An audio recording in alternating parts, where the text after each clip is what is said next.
bad for people to enter. The reason why we're having that problem is people aren't there and entering. If there's an open avenue for people to walk through, it's no longer little Vietnam. It's now open to the world. When everyone can see what goes on in a small area, the criminal element does not want to be seen, so they will leave. Please understand that I've seen all kinds of, I was born in this city, born here. So I've seen a lot of things happen in this city.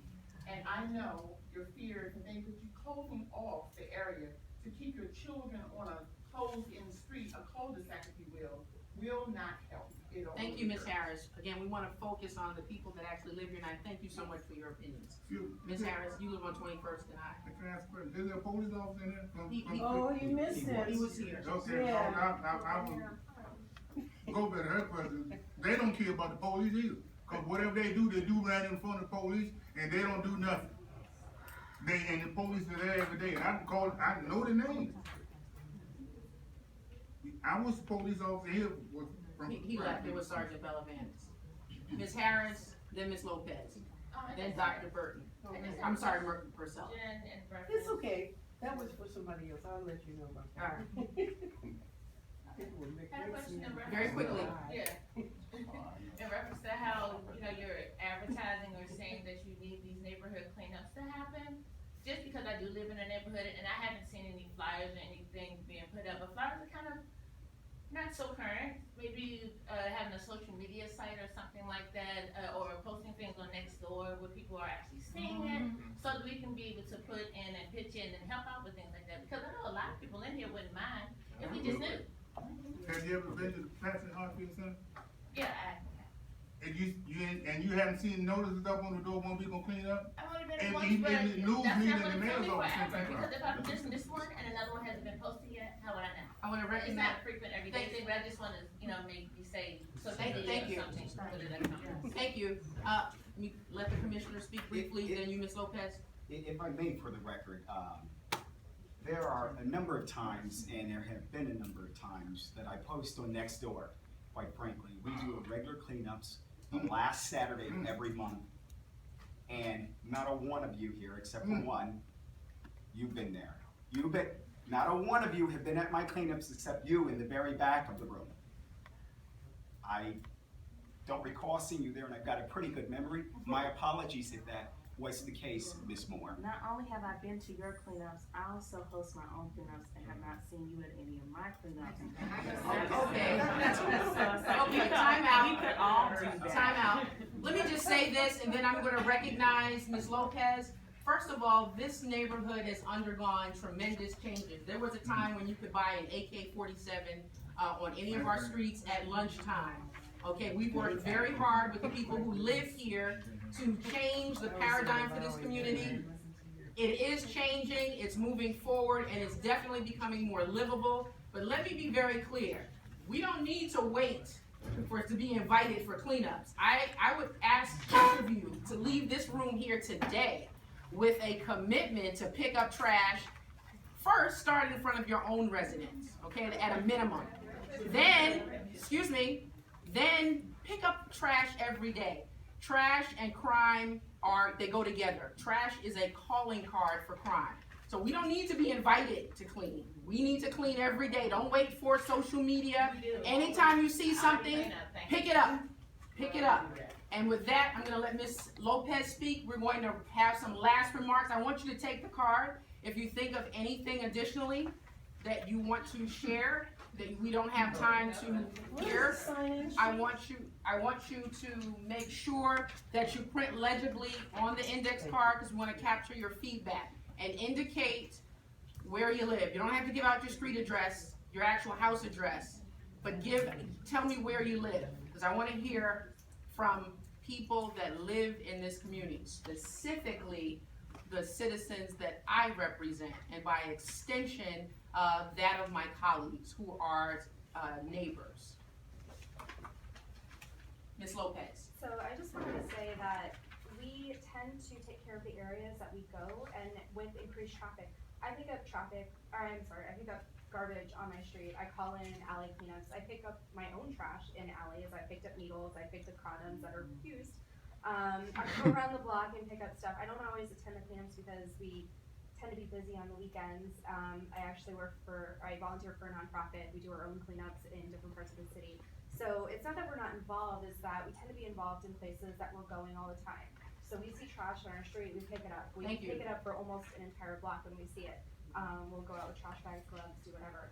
And I think that with increased foot traffic and residents that want to be engaged in the community, you will see less trash because we're going out there and we see the trash, we see a problem, we go and address it.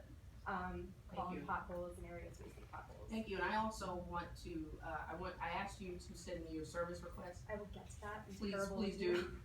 do. DPW is giving a special emphasis on our community because we have people that just don't respect the community. There's a house on L Street that went on the market, on a Wednesday for $600,000. It was under contract by that, went on the market on a Sunday. By that Wednesday, it was under contract, and the closing price, they just went to settlement, I think yesterday, $615. So all of our hard work to make this community more livable. Thank you, Ms. Huntley, for over the years battling with us.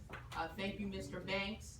Thank all of you for supporting this community being revitalized. But we need to move forward, and I want to let Richard have the last word in terms of where we go, what are next steps. You already outlined your staffing shortages, your resource shortages. What do you see as a reasonable timeline? Let's say magically that if everyone supported opening this, could you accommodate that request, and when could you accommodate it? No. We have, let me put it this way. Part of my issue with the Arboretum over the last 20 years is it has done things in a very reactive, higgly-piggly way around our core and around the Arboretum. We just sort of do impulse. Hence why we're not following a $1.5 million master plan we paid for 20 years ago. So I will do things in a manner in which it makes sense in the long-term vision of the Arboretum, and when the time is appropriate. For us to do anything like this will require significant input with the city. I can open the gates tomorrow, but you're walking on an unimproved road that's not maintained, and there's nothing I can do about that.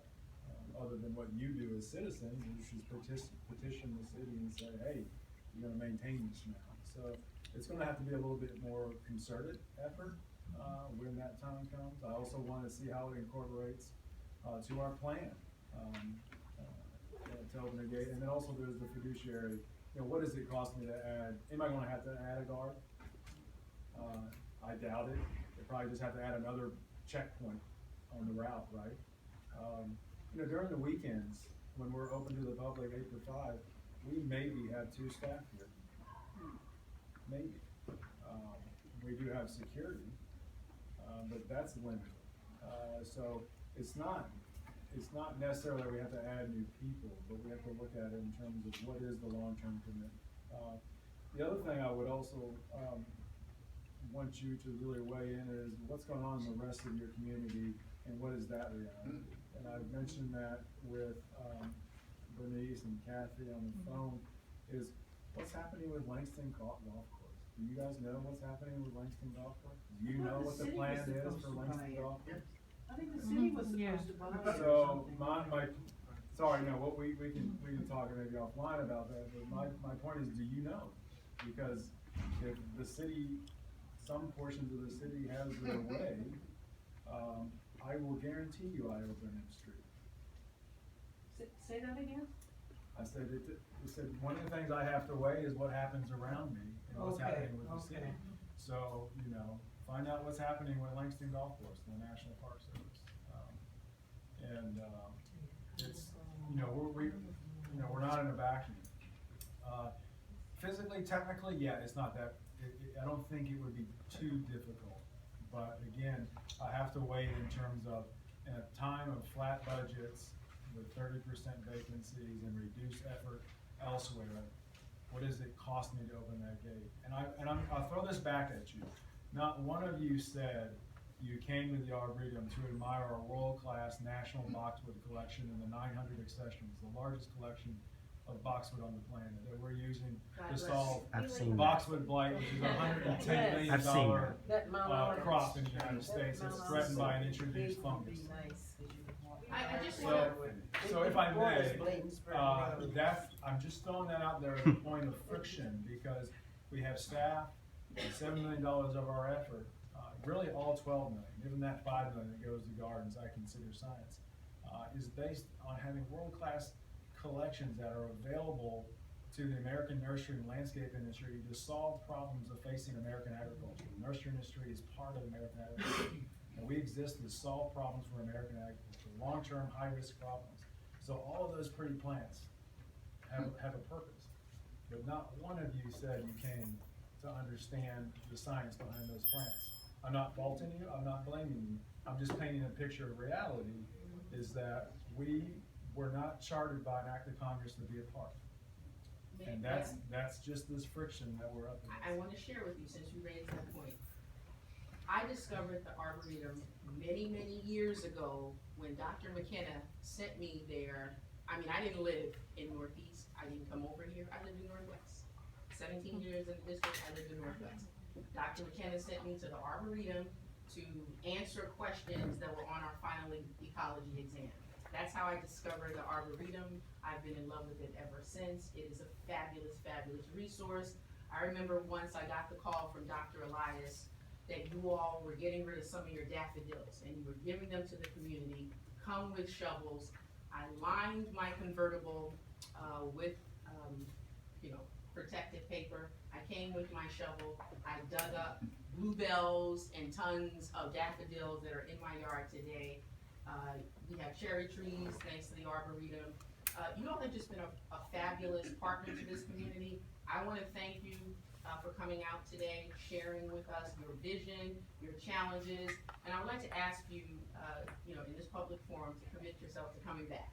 Oh, absolutely, and I just want to add, I only said that to challenge you, because the two are not mutually exclusive. We don't have to be research and not be open and accessible. I mean, it is paramount that the next generation, the current generation of people, kids, start with the kids, but people are connected to the natural world. And for some people in this area, if we have a tree climbing event, or we have a garlic planting event, that may be the only time they get dirt on their fingernails. And I cannot imagine my kids not covered in dirt.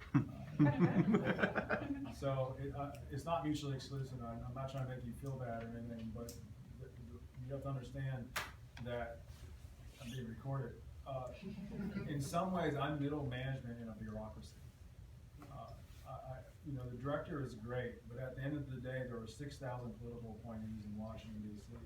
There are lots of senior executives, and so anything that I want to do and support really has to be well socialized up the chain, and that's going to be my ask from you, is that none of this will happen without really good socialization up the chain. And that includes the Secretary of Agriculture, Yep. right? Same for Purdue. Good. Who has been to the Arboretum twice in 3 months. So that's the first time ever. And I will challenge you, Delegate Holmes has not been in the Arboretum in quite a long time. So She's committed, she'll be back. if we can get her to show up, maybe we can have a conversation. She's been a friend to this community for many We years. sent her invites. I keep saying, does she come? And She'll come. She'll come. so twist some arms. But, no, we have to be connected. We have to understand it, and it's not mutually exclusive. I don't expect you to know all the different oak species of the world, but if you care, you can see a lot. I want to thank you all for coming out and sharing and participating in this meeting in a productive, civil manner. Civil discourse is important in a democracy, and we are a democracy. We're going to continue to hear from you. I want to hear your viewpoints. And again, my specific purpose in having this meeting is to hear from people who live in this immediate community. And I want to thank you all for the opportunity to listen to your feedback. Commissioner, do you want to share any words since some of your constituents are here as well? Well, thank you, and the doctor just mentioned that if you're not on Nextdoor, you should sign up for Nextdoor.com. A lot of community notices go out on Nextdoor.com. The cleanups, the S&D meetings that you mentioned earlier, and then meetings like this. So I'm glad you're all very concerned and involved. You're here tonight, so stay involved, and any questions, concerns, address them to your commissioners. Thank you all. If you have any cards, comments on them, please pass them forward.